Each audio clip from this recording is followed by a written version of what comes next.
লোকটি কি মাছ ধরতেছে, মাছ ধরতে গিয়ে মাছও ধরলো, কুমিরও তার পিছু নিল। ও মাই গড! কুমির এসে এখন সেই পানিতে সে পড়ে গেল। খুবই ভয়ঙ্কর অবস্থা, যে কুমির আসতেছে। ও মাই গড! এরপরে কি হবে? সে কি ওঠাতে পারবে? ওরে বাহ! কুমির আঁকড়ে ধরছে। ও কত দূরে!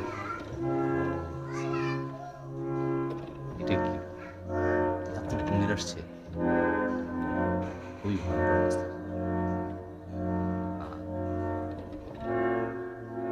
ওরে বাবা! বাবারে!